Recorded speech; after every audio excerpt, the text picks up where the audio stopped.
اليوم أنا حابب أشارك معكم في المعجزة اللي رب يسوع المسيح له كل المجد اللي عمله في حياتي قبل قرابة شي 12 سنة أو 10 سنوات. ولكن قبل ما أبدأ في المعجزة أنا حابب أعرف عن نفسي.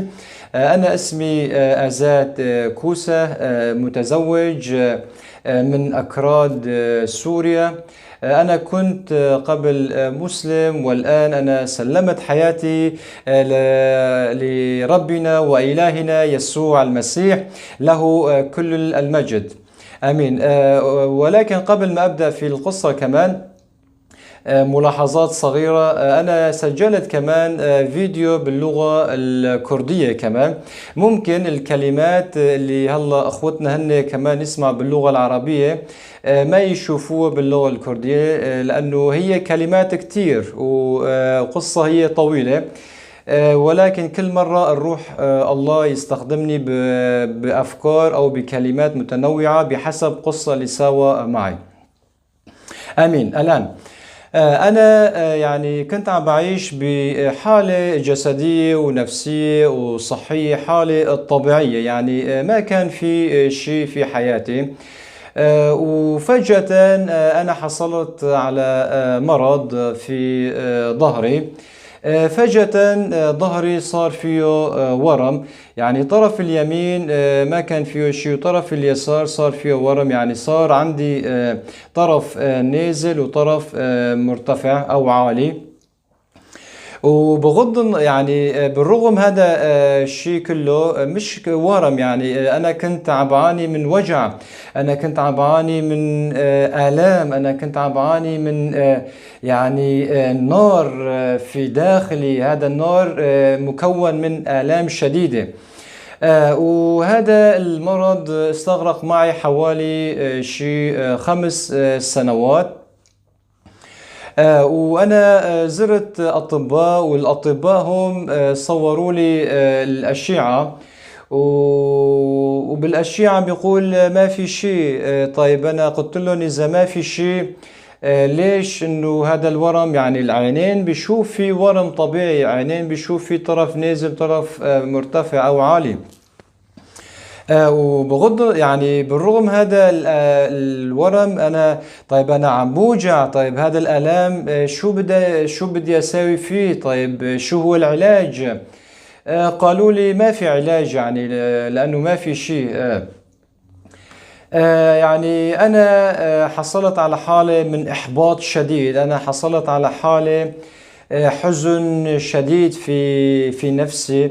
انه ليش يا رب انه هذا الشيء صار في حياتي؟ ليش يا رب انا يعني النوم مش النوم، الاكل مش الاكل، يعني انا عم باكل ما عم بستمتع بالاكل، انا عم بنام ما عم بستمتع بالنوم. من كتر جسدي عم بيعاني من آلام شديدة. يعني الحالة لا يوصف بالكلمات، صدقوني. يعني ممكن أنا أوصفه يعني بالنار، نار من آلام، نار من الآلام. ويعني انتو مثل اخوتي، يعني كل يوم اذا امي ما يساوي لي مساج ما كنت بقدر اقوم من سريري او من فرشتي. ويعني بعد هذا المساج كنت بقدر أقوم وأدخل في الحياة ويعني أعيش شوي، بس بالرغم هذا كنت يعني عم بعيش بالآلام. وفي النهاية يعني أنا وصلت لنقطة أو وصلت للنتيجة أنه أنا ما بحسن استمر حياتي بهاي الحالة، لأنه هذا الحالة ما بصير هيك. يعني أنا عم بوجع، أنا عم بتألم، النار أنا عم بعيش يعني في الداخل النار. يعني غليان من الآلام. أنا كنت خارج المنزل وأنا أخذت قرار أنه خلص أنا بدي أنتحر حالي، لأنه ما بحسن استمر حياتي بهذا الشكل. وأنا رجعت على بيت وشغلت تلفزيون وأنا عم بقلب بهذا المحطات، وفجأة وقفت على محطة المسيحية، والشخص عم بيقول انه رب يسوع المسيح هو بحبك، رب يسوع المسيح هو فدى دمه من اجل خطاياك على خشبة الصليب من قبل 2000 سنة، هو من قبل 2000 سنة شفاك. وانا وقت سمعت هذا الكلمات مباشرة أنا حصلت على اطمئنين وسلام والرجاء. بعد أنا حصلت على هذا اطمئنين والرجاء بعد يعني حوالي شيء 3 دقائق أو يعني بعض دقائق فكرة الانتحار التغى من عقلي. أنا قلت يعني في أمل في شيء يعني بهذا القناة لازم أنا أتابعه. وأنا صرت أتابع هذا القناة حوالي شيء قرابة 6 أشهر متواصل. وكل ما أنا أتابع هذا القناة كنت أستمتع بالكلمات من كتاب المقدس، وكنت بحصل على السلام واطمئنين، وكان يختفي هذا الآلام والأوجاع من جسدي. ولكن وقت كنت يعني أرجع إلى الحالة العادية، أسمع صوت الآذان، كنت أشعر بالخوف. وبعدين صرت أسمع أفكار شيطانية عم بيقول طيب إذا أنت تآمن بالرب يسوع المسيح، عائلتك شو بده يقولوا عليك، أصدقائك شو بده يقولوا عليك. يعني هذا الكلمات في النهاية يعني أنا قلت أنا ما بيهمني هذا الكلمات كلهم. ويعني قلت يا رب يسوع المسيح أنا بحاجة للشفاء، أنا بحاجة للسلام، أنا بحاجة أنه أنت تحررني من هذا الألم. طبعا هذا مشوار 6 شهور، يعني كان دايما بصير عندي إيمان، أسمع الكلمات من الكتاب المقدس كان بصير عندي إيمان قوي. وإذا أسمع أدخل في الحالة الطبيعية، أسمع صوت الآذان وهيك أفكار الثانية، كان يختفي عندي سلام واطمئنين. يعني أحيانا كنت آمن وأحيانا كنت عم بشك بالموضوع. وبعدين أنا حصلت على كتاب المقدس كمان، صرت أقرأ في الكتاب المقدس. هذا الشيء ما ذكرته في اللغة الكردية. صرت أقرأ في الكتاب المقدس وأتعمق في الكلمة. وأنا صادفت بآية من الكتاب المقدس بيقول إنه أنا هو الطريق في إنجيل يوحنا، أنا هو الطريق والحق والحياة، ليس أحد يأتي إلى الآب إلا بي. يعني هذا الكلمات وقت أنا سمعت كان كلمات قوية جدا. وأنا بعدين رجعت على البيت كمان شغلت تلفزيون، والواعظ كمان عم بيقول إنه يسوع المسيح هو الطريق والحق والحياة، ليس أحد يأتي إلى الآب إلا به. يعني بعد هذا الشكوك والإيمان، شكوك الإيمان، قلت يا رب يسوع المسيح إذا أنت حقيقة إله تشفي الأمراض، إذا أنت حقيقة شفيت حماد بطرس، إذا أنت حقيقة شفيت المشلول، إذا أنت حقيقة قومت اليعازر من موت، نعم يا رب يسوع المسيح. وأنا اليوم أنا عم بعاني من الآلام، أنا عم بعاني من الوجع، أنا بحاجة للشفاء. وقت أنا كنت عم بحكي معه كان كياني كله كان عم بيرجف، لأنه كنت عم بحصل على قوة خارقة من السماء كان عم ينزل علي.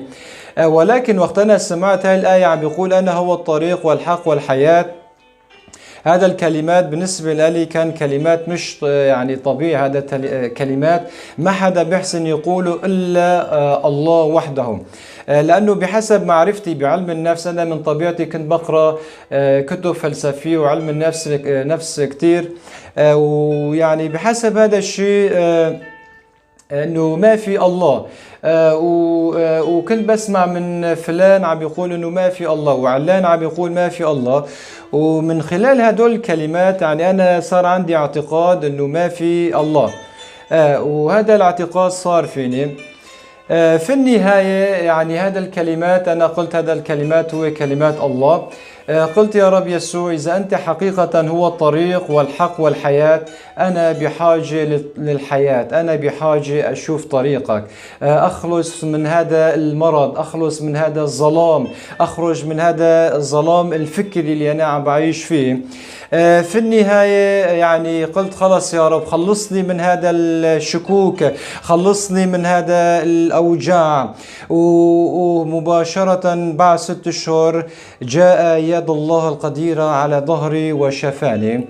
يسوع المسيح مد يده على ظهري وشفاني، ورجع ظهري مثل ما كان، وهذا الورم اختفى اللي كان طالع ونازل، رجع ظهري مثل ما كان، وهذا الورم اختفى نهائيا. وهذا الورم اختفى، واختفى معه الآلام كمان، اختفى معه الأوجاع كمان، اختفى معه هذا النيران اللي كنت أنا عم بعيش فيه من الآلام والإحباط والكآبة. واليوم أنا عم بشهد اللي صنعه الرب يسوع المسيح في حياتي. أخي وأختي، اليوم الرب يسوع المسيح هو عم بيناديكم كمان. بغض النظر ممكن أنت الله عم تسمعني بكون أنت كمان عندك مرض أو أوجاع، بغض النظر شو هو مرضك، بغض النظر شو هو آلامك، الله هو قادر يشفيك. أنا حي، أنا الرب هو شفاني، الرب هو قادر يشفيكم لألكم كمان، لأنه الله هو بيحبكم جميعكم.